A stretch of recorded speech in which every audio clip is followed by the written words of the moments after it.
Ini adalah video tutorial penggunaan aplikasi Anjap dan ABK melalui sistem monitoring analisa jabatan atau yang disingkat dengan Simona.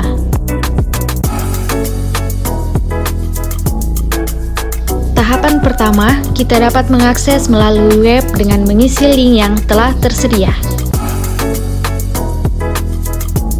Setelah link berhasil diakses, pilihlah provinsi asal instansi masing-masing pada menu halaman awal.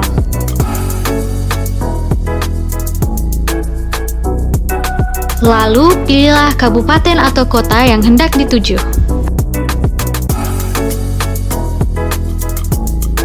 Tahapan selanjutnya memasukkan user ID dan password yang telah dibuatkan.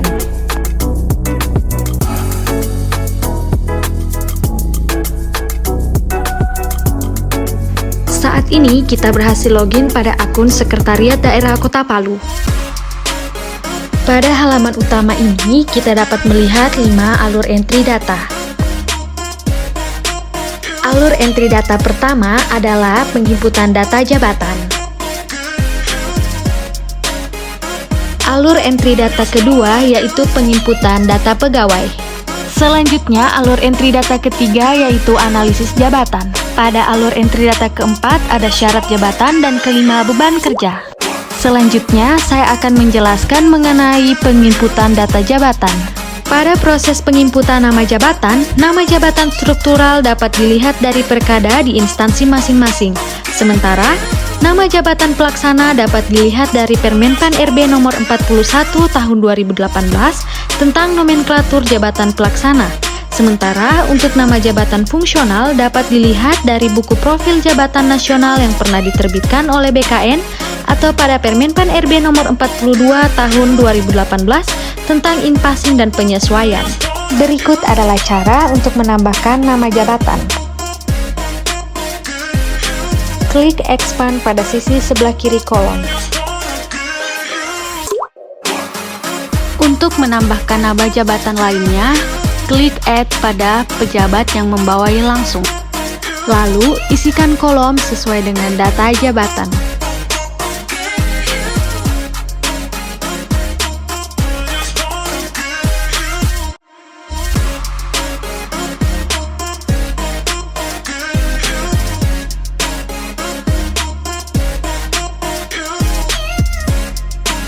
Apabila semua telah selesai, maka kita dapat melakukan penyimpanan. Selanjutnya, kita masuk pada alur entry kedua, yaitu penginputan biodata pegawai. Tahapan pertama pada proses ini adalah memilih jabatan yang akan diinput.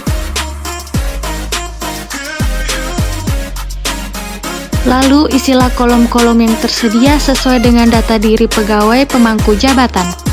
Apabila data telah sesuai, maka klik menu simpan sampai data berhasil disimpan. Tahapan selanjutnya adalah alur entry ketiga, yaitu analisis jabatan. Saat ini saya mengambil contoh pada jabatan analis kelembagaan. Proses pertama pengisian analisis jabatan adalah ikhtisar jabatan. Ikhtisar jabatan merupakan keseluruhan tugas jabatan yang disusun dalam sebuah kalimat dan dirumuskan dari tugas yang paling inti dalam jabatan yang bersangkutan. Ikhtisar jabatan tersebut dapat dilihat dari Permenpan RB nomor 41 tahun 2018. Tahapan selanjutnya adalah mengisi uraian tugas. Uraian tugas disesuaikan dengan ikhtisar jabatan dalam memproses bahan kerja menjadi hasil kerja. Pada kolom hasil kerja, dapat diisikan hasil kerja yang dicapai pemangku jabatan berdasarkan uraian tugas tersebut. Pada kolom satuan dapat diisikan produk dari hasil kerja, dapat berupa berkas, dokumen, informasi, data, kegiatan, laporan, SOP, surat, dan memo.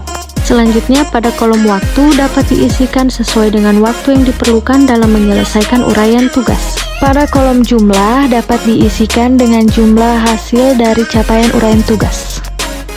Tahapan selanjutnya mengisikan kolom jabatan sesuai dengan tuntutan jabatan terhadap kesanggupan pegawai untuk menyelesaikan tanggung jawab.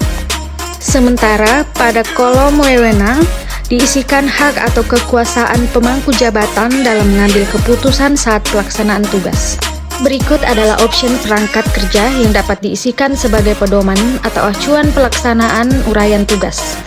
pilihlah dari opsi perangkat kerja yang digunakan dalam pelaksanaan uraian tugas. Lalu, pada aspek bahan kerja, diisikan sesuai dengan kebutuhan uraian tugas sebagai proses pencapaian hasil kerja.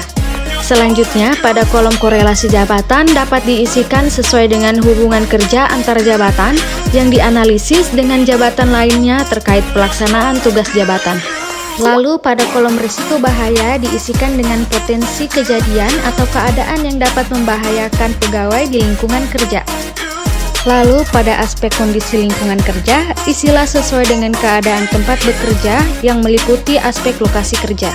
Selanjutnya, untuk kolom kelas jabatan dapat diisikan dari tingkatan pangkat jabatan berdasarkan bobot jabatan dan dapat dilihat dari hasil evaluasi jabatan yang dilakukan oleh Kemenpan RB. Saat ini kita memasuki alur entry keempat, yaitu penginputan syarat jabatan.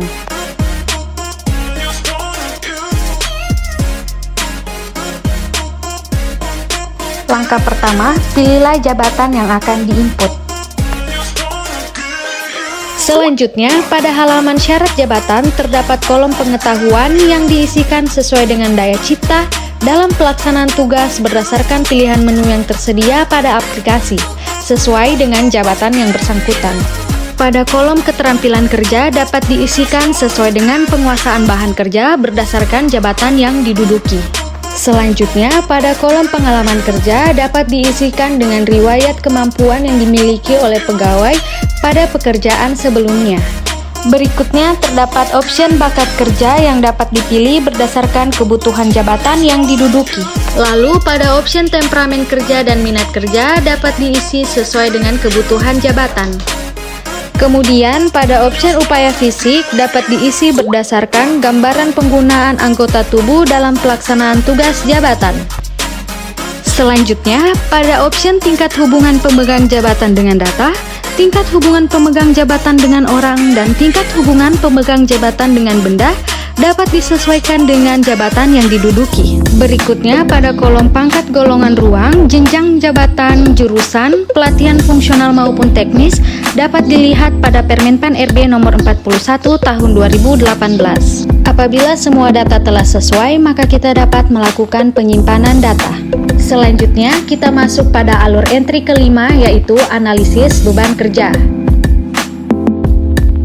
Tahapan pertama, mengisikan kolom jumlah pegawai yang ada sesuai dengan jabatan tersebut. Maka, pada kolom komposisi dan persediaan pegawai akan terinput secara otomatis. Lalu, pada pendekatan perhitungan, pilihlah opsi melalui tugas per tugas. Maka, metode penilaian tersebut akan muncul secara otomatis. Selanjutnya, kita mengubah waktu kerja efektif sesuai dengan penyelesaian uraian tugas.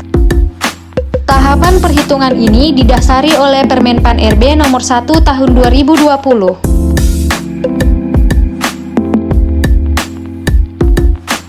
Cara perhitungannya adalah beban kerja dikali dengan waktu penyelesaian, kemudian dibagi dengan waktu kerja efektif. Hasil perhitungan tersebut akan muncul secara otomatis.